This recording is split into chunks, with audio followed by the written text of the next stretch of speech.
కథాస్రవంతి నిరంతర కథాప్రసార వాహిని కథల భాండాగారం కథాస్రవంతిని ఆదరిస్తున్న అభిమాన శ్రోతలకు నమస్కారం. ఈనాటి కథకు స్వాగతం. ఈరోజు మీరు వినబోయే కథానిక జీవన సంధ్య.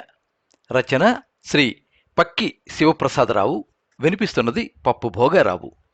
ఈ కథనం మీకు నచ్చినట్లయితే ఈ వీడియోని లైక్ చేయండి, మీ మిత్రులకు షేర్ చేయండి, మీ అభిప్రాయాన్ని కామెంట్స్లో తెలియజేయండి. మీరు మొదటిసారి ఈ ఛానల్లో కథ వింటున్నట్టయితే ఈ ఛానల్ని సబ్స్క్రైబ్ చేసుకోండి. పక్కనుండే బెల్ ఐకాన్ని తప్పకుండా నొక్కండి.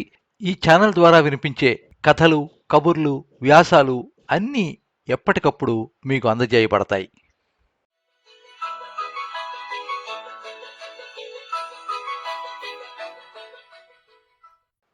అతని ఉద్యోగ పర్వంలో అది ఆఖరి రోజు. ఆ సాయంకాలం అందంగా అలంకరించిన వేదికపై ప్రత్యేక ఆసనం వేశారు. అతిథిగా ఆ సంస్థ అత్యున్నత అధికారి భాగ్యనగరం నుండి ప్రత్యేకంగా వచ్చాడు. ఓ మామూలు ఉద్యోగి పదవీ విరమణ కార్యక్రమానికి అంతటి పెద్ద అధికారి రావడం బహుశా ఆ సంస్థ చరిత్రలోనే ప్రప్రథమం. దీనికి కారణం అవినీతికి ఆలవాలమైన ఆ కార్యాలయంలో మామూలు గుమస్తాగా అడుగిడి ఆరంభం నుండే నిజాయితీగా పనిచేస్తూ అనేక అవరోధాలను ఎదుర్కొంటూ అంచెలంచెలుగా ఉన్నత స్థానాన్ని అధిరోహించిన జగదీశ్వరరావు వ్యక్తిత్వం అతని అకుంఠిత సేవా నిరతికి ప్రతిబింబం. నేటి గుర్తింపు దానికి ప్రతిఫలం. ఉద్యోగులందరూ జగదీశ్వరరావుని వేదిక మీదకి తీసుకువెళ్లి పూలదండలతో ముంచెత్తారు.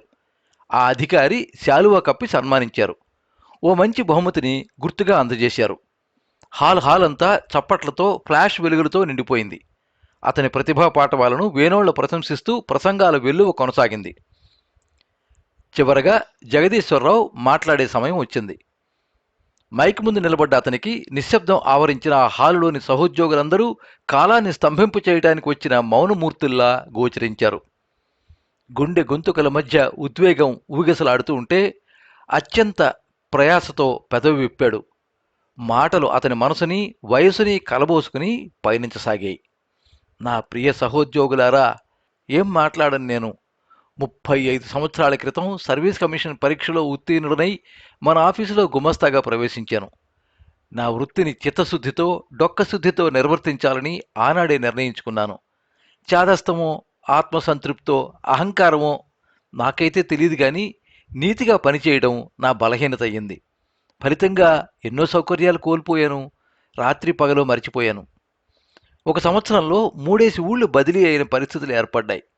నా కుటుంబం నా వలన ఎన్నో ఇక్కట్లు పడింది. నా పిల్లలు అందరిలా మనం ఎందుకు ఉండడం లేదని వాపోయిన రోజులున్నాయి. నా ధోరణికి నా వాళ్ళు అనుకున్న నా మిత్రులు, బంధువులే విసుక్కున్నారు. కాస్త దారి మార్చుకోమని హెచ్చరించారు. కానీ నా పద్ధతి మారలేదు. నా పైన ఆగలేదు. నా పిల్లలు సర్దుకున్నారు. నా భార్య నన్ను అర్థం చేసుకుంది. ఈరోజు నా 2 కొడుకులు అంతో ఇంతో మంచి ఉద్యోగాలు వచ్చి స్థిరపడ్డారు. నా ఒక్కగానొక్క ఆడపిల్లకు చక్కని సంబంధం కుదిరి హాయిగా ఉంది.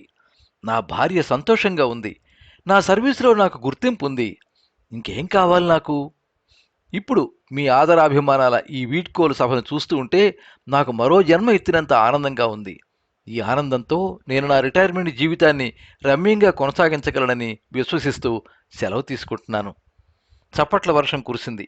మొదటి వరుసలో కూర్చున్న అతని భార్య, కొడుకులు, కూతురు, మనవలు, మనవరాండ్రు ఎంతో చెప్పలేనంతగా పులకితులయ్యారు.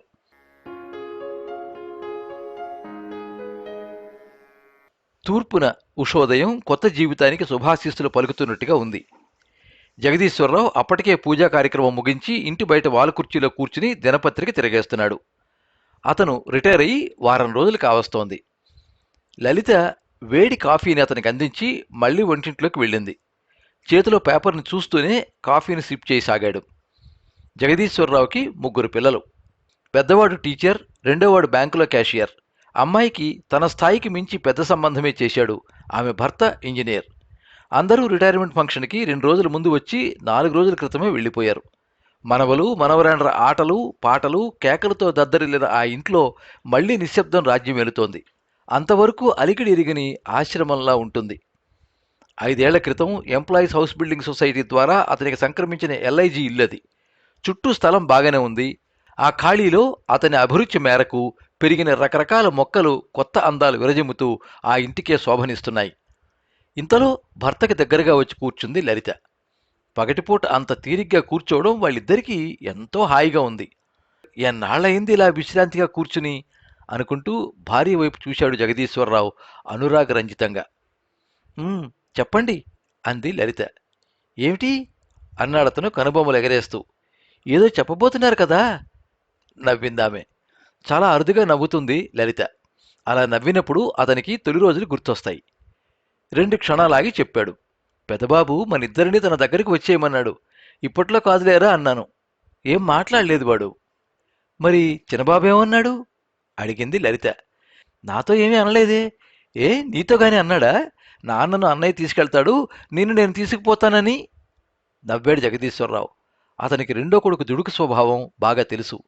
"ఉహుం, అదేమీ అనలేదు గాని ఇల్లు కట్టుకుంటాడట, వాళ్ళ బ్యాంకు లోన్ ఇస్తుందట, కానీ సైట్ కొనుక్కోవడానికి డబ్బులు కావాలట.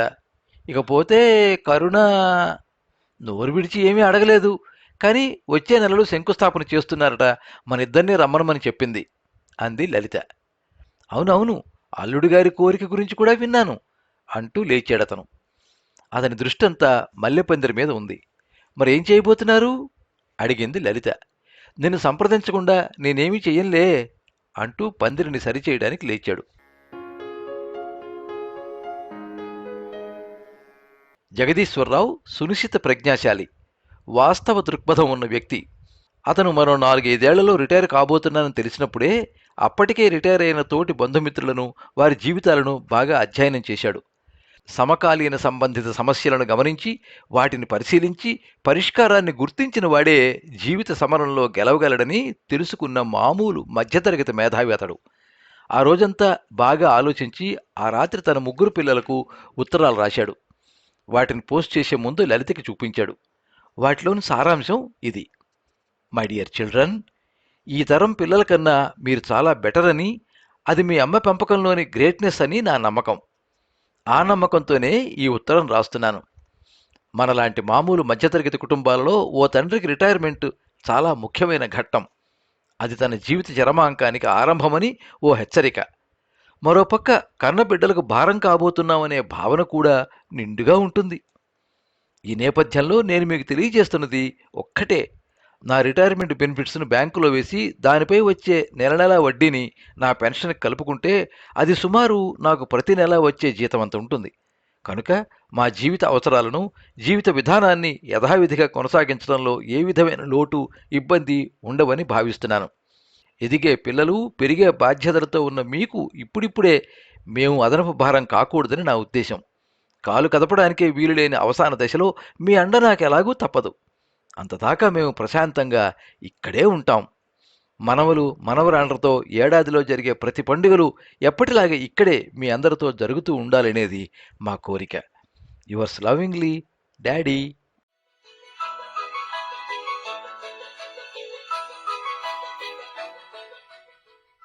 మీరింతవరకు జీవన సంధ్య కథానిక విన్నారు. రచన శ్రీ పక్కి శివప్రసాదరావు. వినిపించినది పప్పు భోగారావు. ఈ కథ 1944 సంవత్సరం నవంబర్ నెలలో ఆదివారం ఆంధ్రభూమిలో ప్రచురితమైంది. జీవితం ఏమిటి, రిటైర్మెంట్ కథలు పక్కి శివప్రసాదరావు గారి కథల సంపుటిలో పునర్ముద్రించబడింది. ఎప్పుడు మీ అభిమానాన్ని కోరుకునే పప్పు భోగారావు. సర్వే జనాః సుఖినో భవంతు. కథా స్రవంతి